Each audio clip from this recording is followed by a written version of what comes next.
wabarakatuh. Obboleewwan koo har'aa keekii qabadhee dhufee jira. Keekii akkamitti keekii shokolaataa akkamitti akka dalagnu walumaan haa ilaallu. Hanga dhuma viidiyoo keenyatti nu wajjin turaan isiniin jedha. Anqulaalii firee 4 erga itti naqannee kaanee zayitii kubbaayyaa tokko erga itti naqannee maashinaan sirriitti waliin dhoofne jechuudha. Maaskii goone sirriitti maashinaan akkatti.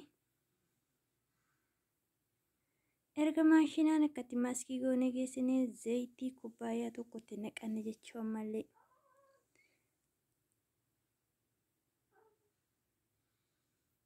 Erga zayitii kubbaayyaa tokko itti naqannee geessinee aannan kubbaayyaa tokko itti naqna ammallee deebinee maaskii goone jechuu maashinaani. Erga akkatti maaskii goone geessinee amma duqeetii itti naqanne jechuudha. Duqeetii kubbaayyaa 2 itti naqanne jechuudha. Amma kun vaaniiliyaa itti naqannee jirra. Vaaniiliyaa tokkoo fi itti dabala. Vaaniiliyaan keekiidhaaf baay'ee bareedaadha. Hafuura anqulaalii balleessa. Ammallee sirriitti tolcha jechuudha keekii. Irra deebinee sirriitti waliin dhoofne jechuudha maashina keenyaan akkuma argaa jirtan kanatti. Erga akkatti waliin dhoofne geessinee lixiin keenya laafaa ta'uu fi jabaataa addaan ta'uu eega baafannee yoo inni laafaa ta'e harcee akkatti hoodeetti dabalna jechuudha duqeetii. Jiddu galeessa ta'uu qaba lixiin keekii jiddu galeessa ta'uu qaba jechuudha. Akkatti maaskii goone geessinee fuunee saaniitti irraa naqanna jechuudha kana. Erga kana goone geessinee saaniitti irraa naqannee deebinee waan kaka'oo itti naqnuuf jechuudha. Akka ta'e garraa qicannee lixii waan hoodee hambisnee jalatti kaka'oo maankaa 2 itti naqanne jechuudha. Akkuma argaa jirtanii maankaa 2 eega itti naqnee geessinee maaskii goonee waliin dhoofna deebinee. Erga waliin dhoofnee akkatti geessinee aannan hoodeetti dabalannaa maaliif jennaan kaka'oon kun nu furdisa jechuudha. Haga itti daballee kaka'oo maankaa 2 nu furdisa waan ta'eef aannan hoodeetti dabalannee akkatti maaskii goone jechuudha deebinee. Kinoo lixiin keenya hojjannee xumuramee jira. Tokko kaka'oo qaba, tokko lixii bichaadha.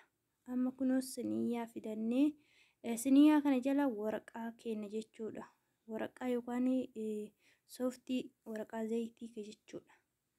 Akka lixiin keenya gadi qabannee booda keekiin keenya akka sirriitti nu bahu waraqaa kana jala gochuu qabna. Akkatti maankaadhaan itti naqanna jechuudha.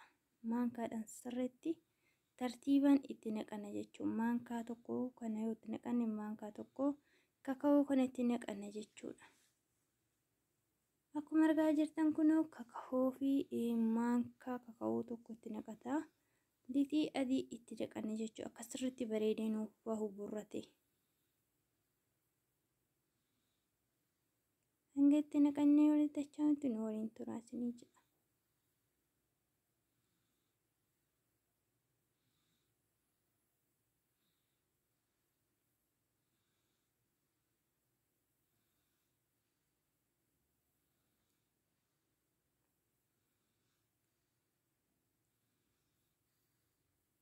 Wow, kun akkatti naqnee geessinee shakliin isaa bareedaa nuuf tahee jira. Amma foroonii keessa galchine jechuun ho'a keessa foroonii kana 180 ho'a irratti deebisuu qabna. Ho'i isaa 180 ta'uu qaba. Foroonii keessa galfanna jechuudha. Hanga daqiiqaa 15. Daqiiqaa 15 jalaanii daqiiqaa 15 gubbaan. Foroonii keenya keessa galfanna jechuudha. Kinoo akkatti foroonii keessa galchinee jirra. Kunoo keekiin keenya bilchaatee xumuramee baafnee jirra jechuudha. Wow. Amma keessi isaa goggogaa ta'uu dhabuu isaa istiikariin akkatti ilaaluu qabna yookaan albeenis tahee wantootuma taheenii keessi isaa goggogaa hunoo maashaallah akka sooftii tahee bahe jechuudha. Sirriitti magaallatee wal fakkaate. Haala salphaan akkatti mana keessa dalagachuun ni danda'ama. Maashaallah akkuma argaa jirtanii sooftii ta'ee bahee jira jechuudha keekiin keenya. Wanni nu barbaachisu waan salphaa waan ta'eef kun akkatti maashaallah bareedee bahee jira. Gizee ramadaanaa hedduu tokko nama barbaachisa buna waliin jechuudha. Akkatti kunoo bareedee sooftii fakkaataa keessi isaa hin lixatu wal fakkaatee bahee viidiyoon kennaa yoo isin hanga dhumaatti daawwadhaa. Like, subscribe, share gochuun nu jajjabeessaa isiniin jedha. Hanga viidiyoo biraatitti walitti dachaanutti turtii gaarii horaa bulaa nagaatti nuuf turaa isiniin jedha. Akkasuma viidiyoo keenya like, share gochuun nu jajjabeessaa.